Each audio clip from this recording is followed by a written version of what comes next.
son los riesgos psicosociales laborales, el estrés laboral y qué es una neurosis laboral o hoy día llamada trastorno mental ocupacional. La idea es poder hablar algunos aspectos generales para que ustedes como supervisores y dirigentes sindicales de la supervisión tengan las herramientas, el conocimiento y las competencias para poder recibir y apoyar cuando algún socio o alguno de ustedes viva alguna experiencia relacionada con alguna patología que tenga que ver con salud mental. Pregunta, ojalá que puedan participar. ¿Se puede morir en el trabajo? ¿Por qué se puede morir en el trabajo? Hablemos de la minería.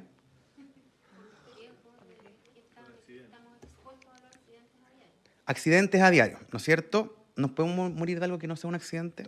Cuando hago esta pregunta, habitualmente hay dos cosas que las personas que trabajamos en minería responden. Lo primero es morir en un accidente. Y también esto, que es la silicosis. Hay otras formas de morir en el trabajo.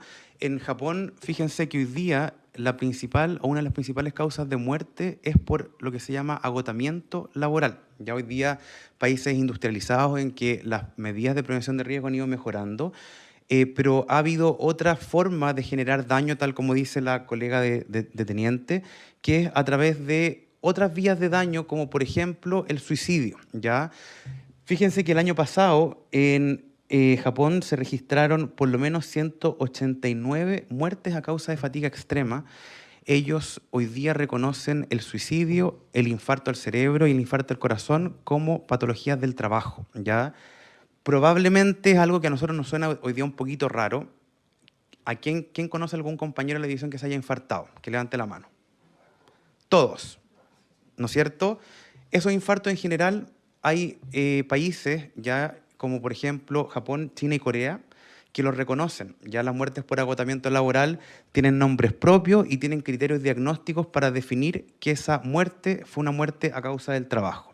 Entonces, hoy día cuando hablamos de trabajar hasta morir y morir de reventado, es algo que uno dice, chuta, ¿estaremos nosotros próximos a llegar a eso?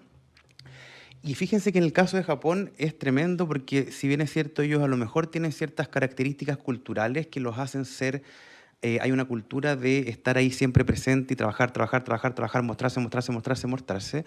Fíjense que esto se convirtió en un problema de salud pública. Ellos tenían cerca de 1.600 casos de denuncias anuales por enfermedades psiquiátricas, de los cuales un porcentaje sobre el 65-70% eran enfermedades mentales que se manifestaban como la peor consecuencia, que es el suicidio, ¿ya?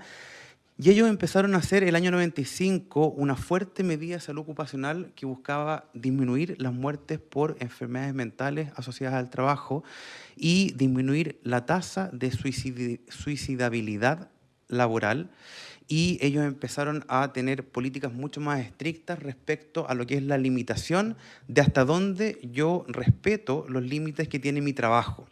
Para poder determinar un suicidio que es a causa del trabajo, un infarto que es a causa del trabajo o un stroke, accidente vascular cerebral, que es a causa del trabajo, ¿ustedes se pueden imaginar qué factores se toman en cuenta? ¿Y cómo se mide? ¿Cómo piensan ustedes que se mide? Horas extra. ¿Ok? Tan simple como eso. Ya si ellos demuestran que una persona se suicidó y el último mes trabajó más de 100 horas extra, o los últimos 2 a 6 meses trabajaron más de 80 horas extra al mes, eso califica para suicidio laboral, ¿ya? Y fíjense que si dividimos 80 en 4 semanas, son 20, 20 dividido en 5 días son 4, trabajar 4 horas extra por día no es algo que parezca como tan grave, ¿ya? Y eso ha hecho que muchos países hoy día no solamente motiven que la gente se desconecte, sino que lo obliguen, ¿ya? Entonces, son países que vienen de vuelta en sus legislaciones y hoy día no es solamente el derecho a desconectarse, sino que también es la obligación de desconectarse, ¿ya? En Chile hoy día, si bien es cierto, cuando uno habla de salud laboral, habitualmente nos enfocamos en los accidentes, accidentes con tiempo, sin tiempo, la tasa de gravedad, tasa de frecuencia, etcétera. Hoy en día la cantidad de denuncias por enfermedad profesional está en constante aumento. Fíjense que se recibieron casi 45.000, cerca de 50.000 denuncias en Chile por enfermedades profesionales. Personas que dicen, yo tengo una enfermedad y pienso que esta enfermedad es una enfermedad que es del trabajo. Y fíjense que de las denuncias recibidas en los últimos 3 años, el porcentaje en color azul oscuro de esas denuncias, que son denuncias de salud mental, ha ido aumentando. Pasó en solo 2 años de ser un 12% de las denuncias a ser un tercio. Y este año probablemente nos vamos a acercar al 40%. O sea, hoy día se podría decir que la gente principalmente se está acercando a su mutualidad, a la SATEP, en el caso de las divisiones que tenemos Administración Delegada, al Instituto de Seguridad Laboral, a denunciar 2 grupos de patología: osteomusculares y patologías de salud mental. Esa es la realidad. La gente ya no está denunciando que se está quedando sorda, ya no está denunciando que tiene problemas respiratorios, y eso es una tendencia que ha pasado en todos los países desarrollados, y son 2 grupos de patología: un problema del hombro o una depresión, que aunque uno piense que son patologías distintas, tienen factores causales que son comunes y que tienen que ver con cómo el trabajo se organiza, ¿ya? Aspectos organizacionales, aspectos ergonómicos. Además, fíjense que estas son las denuncias de enfermedades profesionales, pero las enfermedades profesionales que son reconocidas, el porcentaje que es de salud mental de las que tienen reposo laboral, o sea, licencia médica, es, fíjense, 69% en las mujeres son de salud mental, 45% en los hombres, más porcentaje en los hombros de patología musculoesquelética. Entonces aquí uno ve que claramente hay una diferencia o una brecha de género. La gente que no sabe dice, es que las mujeres son más sensibles. No, las mujeres están expuestas a peores condiciones de trabajo y eso hace que las mujeres se enfermen más, ¿ya?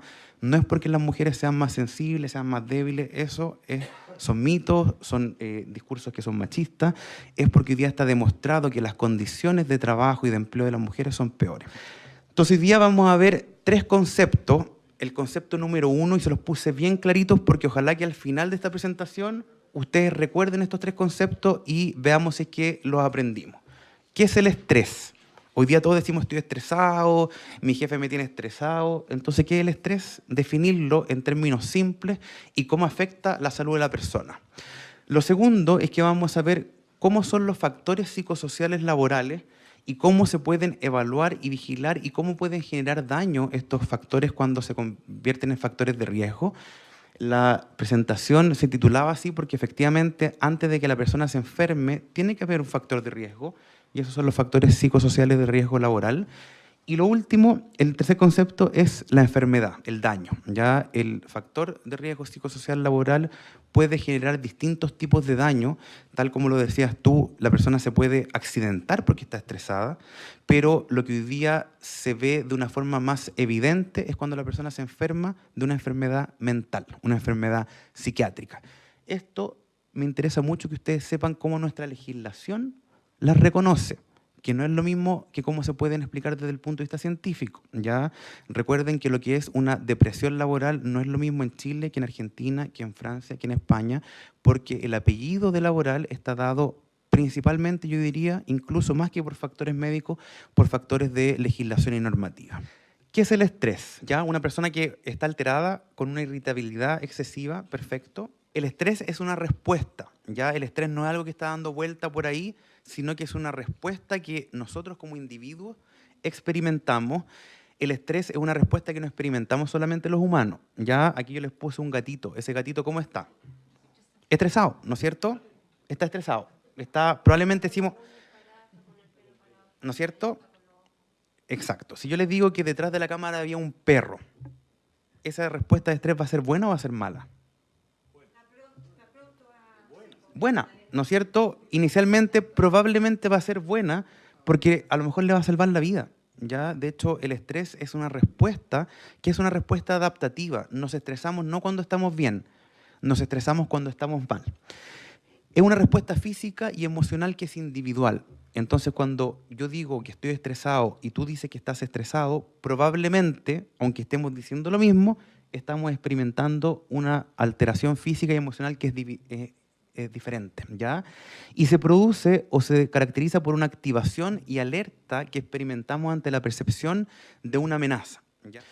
Inicialmente, como vimos en este gatito, tiene un efecto positivo, ya nos permite estar con más alerta, más concentrado, responder mejor, pero se transforma en un problema cuando se prolonga en el tiempo, o sea, eso se llama estrés crónico, cuando se excede en intensidad, o sea, es una respuesta individual de activación tan intensa que me resulta molesta, que no me permite pensar, que no me permite dormir, que no me permite alimentarme, o algo que es lo peor que puede pasar cuando se hace independiente del estímulo que lo provoca.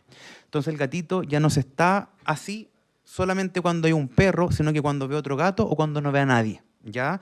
Y eso es cuando ya se convierte realmente en una enfermedad. Personas que reaccionan con niveles de ansiedad o activación que sean excesivos en el tiempo, excesivos en intensidad, o cuando están saltones, por decirlo de alguna forma, independiente de lo que les esté pasando.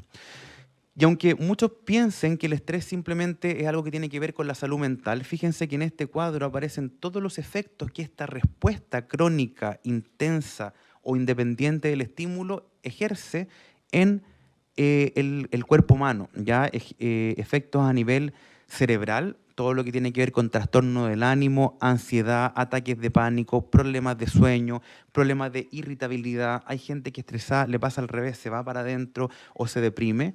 Todo lo que tiene que ver con el sistema cardiovascular. Está demostrado que las personas se infartan más cuando están estresadas o cuando pasan sustos, ¿ya? En el sistema inmunológico, de hecho, el mecanismo de producción de cáncer del estrés tiene que ver con la disminución de la respuesta inmune. Y uno dice, mira, esta persona le dio cáncer porque en verdad era una persona que estaba triste, perdió a su marido, perdió a su señora, siempre tuvo una vida desgraciada y esa persona le dio cáncer, ¿ya? Eso está demostrado, que el estrés crónico produce una disminución del sistema inmunológico. Hay personas que lo canalizan a través del sistema digestivo, colon irritable, gastritis, reflujo, acidez, y otras personas que lo canalizan a través del sistema osteomioarticular, que me duele el cuello, que la espalda, que me duele todo, tengo fibromialgia, ¿ya? Y otras cosas que tienen que ver con pérdida de líbido, pérdida de densidad ósea, etc. O sea, esta respuesta de activación excesiva termina a la larga haciendo daño. Eso es lo que es el estrés. Ahora, aquí estamos hablando del trabajo, por lo tanto, el estrés relacionado con el trabajo es aquel estrés que nos genera una inadecuada organización del trabajo. Entonces, cuando uno habla de factores psicosociales, salud mental y trabajo, obligatoriamente nos vamos a hablar de cómo el trabajo hoy día se organiza, ¿ya? Entonces, se puede producir, por ejemplo, cuando las exigencias del trabajo no corresponden con lo que el trabajador tiene como necesidad o recurso o exceden sus capacidades. Ya aquí vemos el dibujito de este trabajador agotado con una cantidad de trabajo, ya sea en cuanto a cantidad o contenido del trabajo, que de verdad lo superó, ¿ya? Hay ciertos niveles de trabajo que probablemente van a causar estrés en todas las personas, y por eso las horas extra es uno de los factores que tienen más relación directa con el estrés en el trabajo.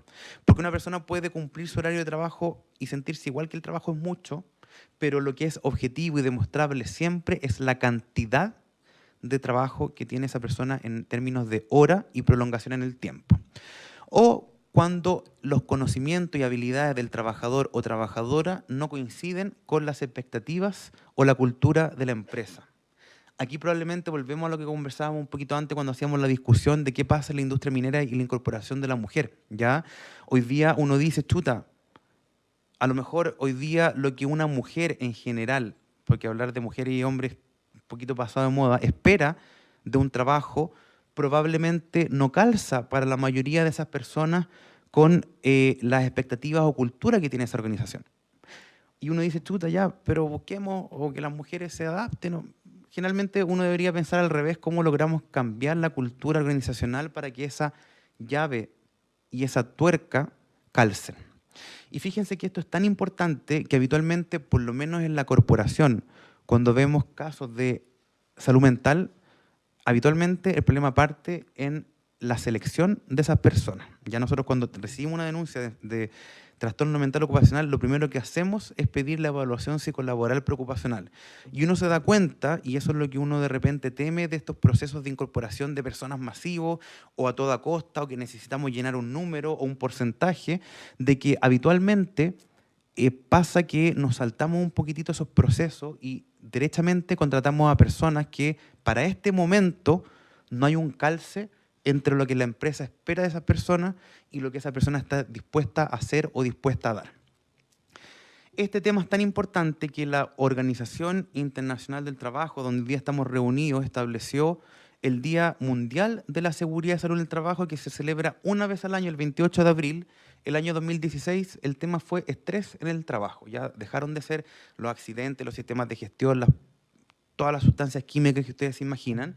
Y eso tiene que ver con que efectivamente ese es hoy día el reto de quienes trabajamos, y ese es el reto que hoy día, con los cambios que les voy a mostrar que está viviendo el mundo del trabajo, esperamos que vayan en aumento si es que no intervenimos a tiempo. Cuando hay estrés relacionado en el trabajo producido por estas dos formas de acción, se generan efectos en la salud de las personas.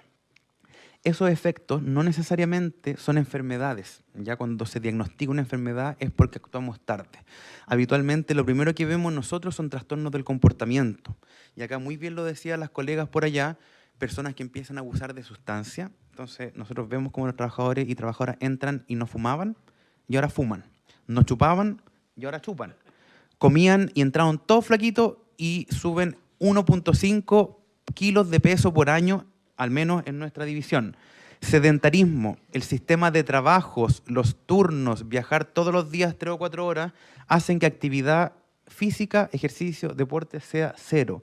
Trastornos del sueño, porque un día duermen de día, otro día duermen de noche, el día que descansan tienen que ir a hacer trámites, y esto que a mí me preocupa mucho, agresividad y violencia. No sé cómo será la realidad en sus divisiones, pero a mí me ha tocado ver con mucha pena y preocupación cómo hay niveles de violencia entre compañeros, al interior de la familia, con los hijos, y muchas vías de escape que también son patológicas. ¿Ya? Además de los abusos de sustancias, abuso del juego.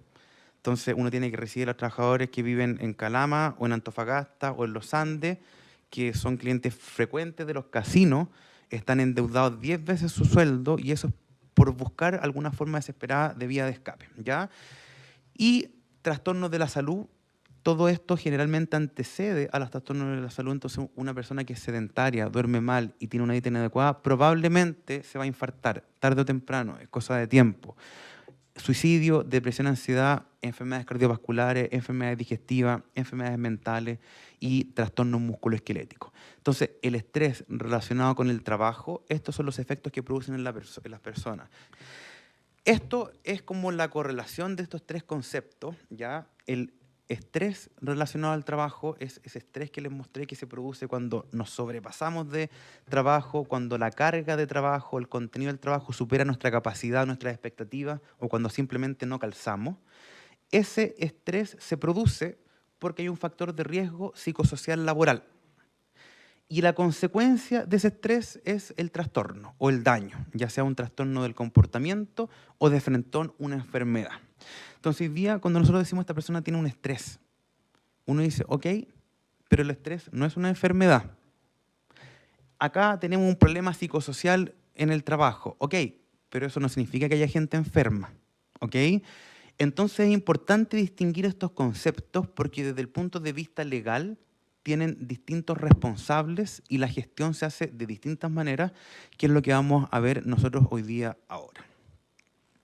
Entonces, como resumen, los factores psicosociales laborales son aquellas condiciones inherentes al trabajo, esto está puesto acá textual porque es la definición de la OIT, y que tienen que ver con la organización del trabajo, tanto su contenido, la forma en que el trabajo se ejecuta y cómo se dan las relaciones sociales e interpersonales en el ámbito laboral.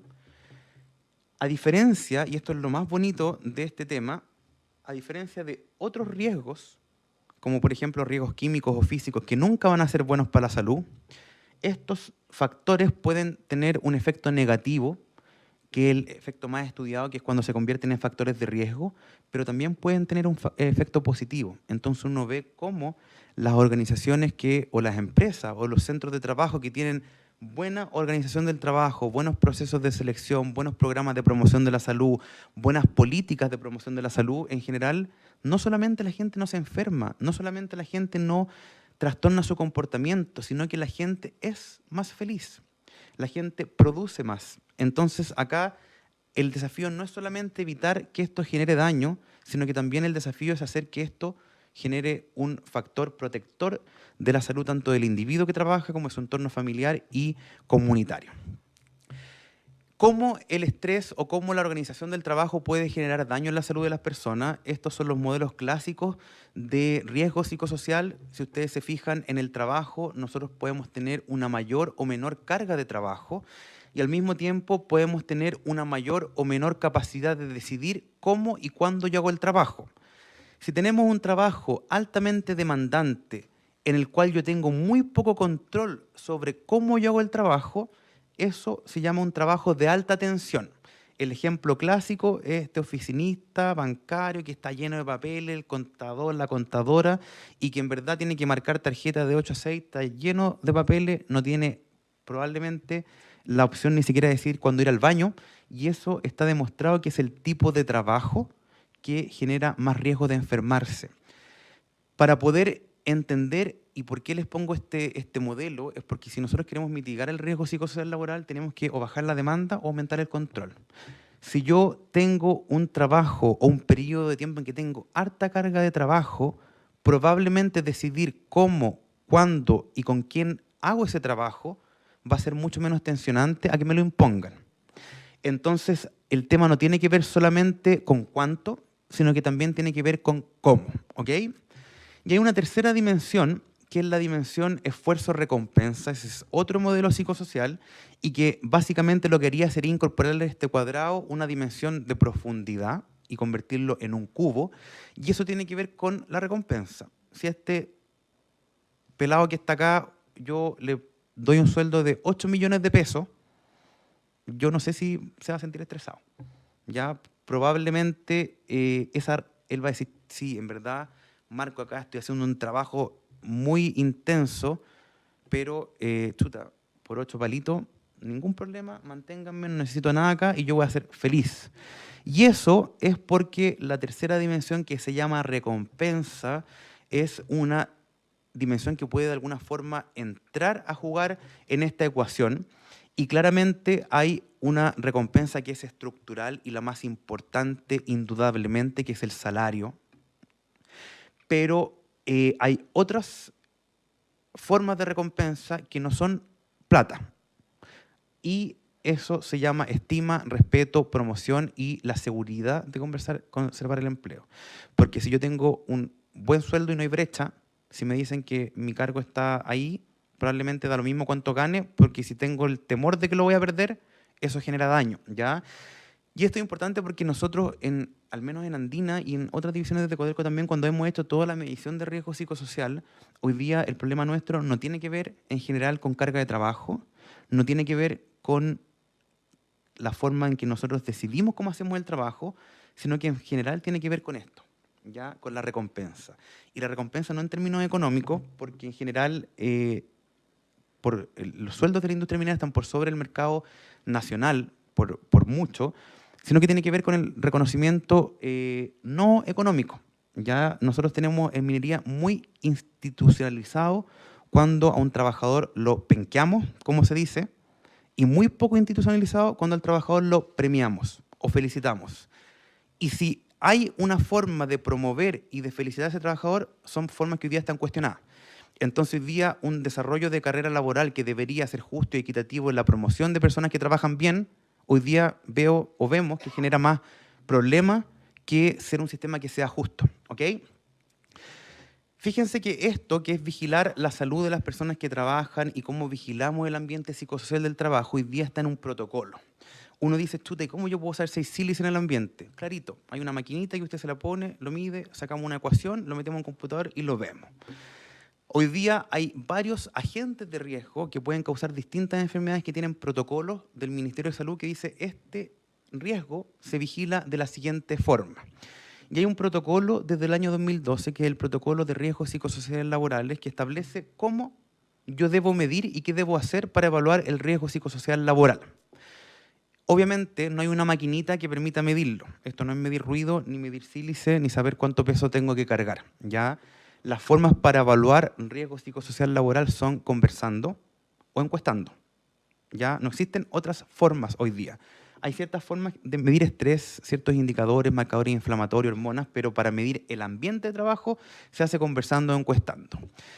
Este es el protocolo que ojalá que todos ustedes lo conozcan. Es un protocolo que establece un cuestionario, que es el cuestionario Suceso ISTA 21, versión breve de 20 preguntas, versión larga de 140 preguntas, y que lo que hace es evaluar el ambiente psicosocial del trabajo. Y además, la Superintendencia de Seguridad Social, esta presentación por si acaso es de ustedes, después la van a tener todo, la pueden usar y todo, establece una metodología para ya no solamente decir esta es la herramienta, sino que la metodología en que yo aplico este cuestionario, cómo lo recolecto, cómo garantizo el anonimato, cómo yo establezco niveles de riesgo y qué tengo que hacer, lo establece este protocolo o marco metodológico que es el manual del cuestionario. El cuestionario lo que hace es decir hay fiebre, calcula un puntaje o un número. Ahora la pregunta es, chuta, ¿y de dónde viene la fiebre? Le voy a tener que preguntar al paciente, está con tos, tiene molestias para hacer pipí, está con diarrea, le duele la guata. Y eso se hace haciendo un análisis que es más cualitativo. Ya el médico preguntará y examinará. Lo que nosotros tenemos que hacer es conversar con las personas que respondieron a ese cuestionario. Entonces nosotros decimos, estos son sus resultados. Veamos de dónde viene ese riesgo.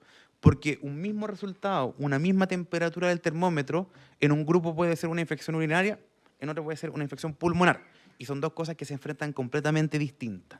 Aquí pasa lo mismo. Nosotros tenemos grupos de trabajadores con riesgos psicosociales similares y las causas son completamente distintas. Por lo tanto, la segunda parte de la aplicación del cuestionario es la evaluación a través de grupos de discusión. Estas son las dimensiones que evalúa el cuestionario. Son 5 preguntas para evaluar demanda o carga de trabajo. Eso se llama exigencia psicológica. Otro grupo de preguntas que evalúa el trabajo activo, desarrollo, cómo yo tengo capacidad de controlar el trabajo que hago. Otra dimensión evalúa todo lo que es compensación, tanto desde el punto de vista monetario, del apoyo de los líderes, el apoyo de los compañeros. Y la quinta evalúa algo que se llama doble presencia, y esto nosotros en Codelco nos hemos llevado una gran sorpresa, porque esta dimensión, que es la que habla de compatibilizar la vida familiar con la vida laboral, uno piensa que efectivamente está más asociada a las mujeres, pero nosotros lo vemos en los trabajadores varones, que es una de las dimensiones que habitualmente sale en riesgo alto, ¿ya? Y eso tiene que ver con que hoy día el trabajar en turnos, lejos y de noche, independiente si eres hombre, mujer, joven o viejo en general, hace que uno diga, chuta, me cuesta un poquitito compatibilizar mi vida, mi crianza, mi relación de pareja, mi actividad física con el trabajo.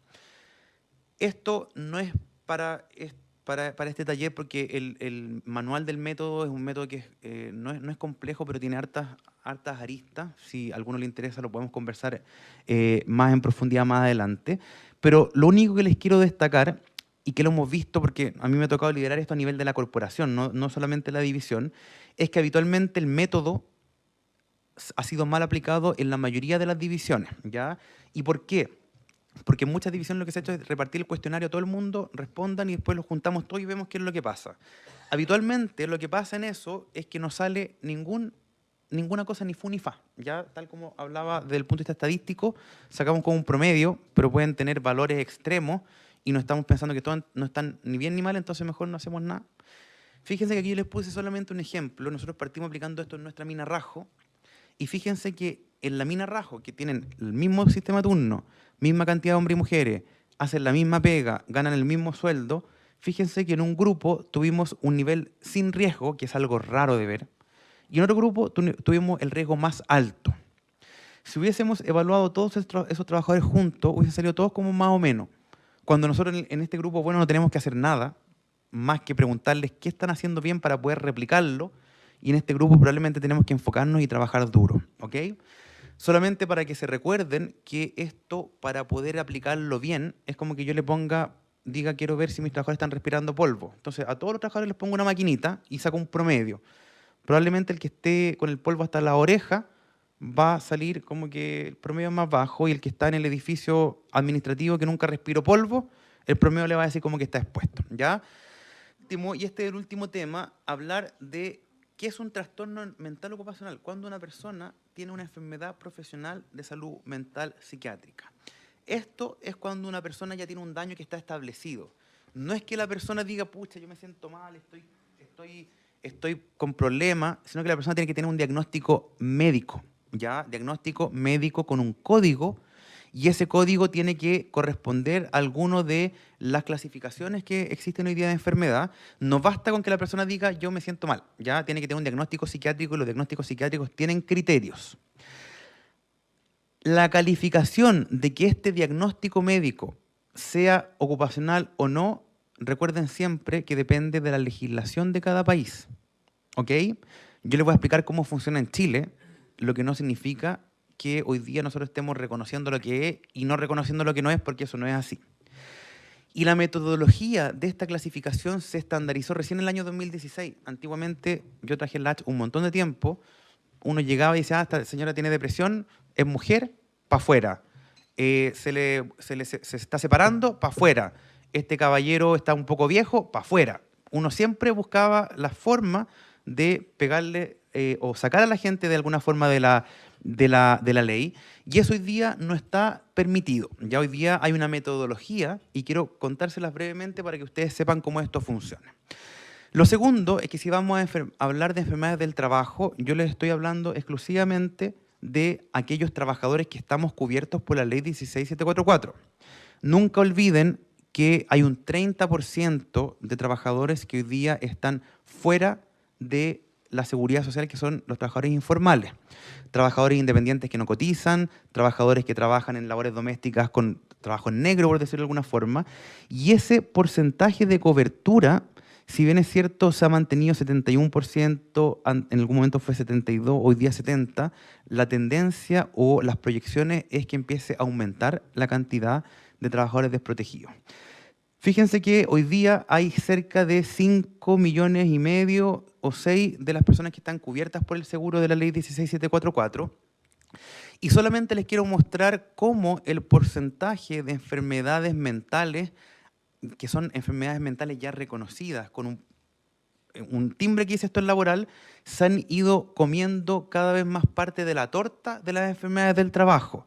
41% de las que tenían reposo médico el 2015, 53% el 2016, y esto que ya se los mostré sobre el 60% el año 2017 y el 2018 probablemente vamos a ir viendo que sea más o menos así. Las enfermedades generalmente tienen un componente laboral, sobre todo las enfermedades mentales y musculoesqueléticas, y muchas veces también tienen un componente que es individual.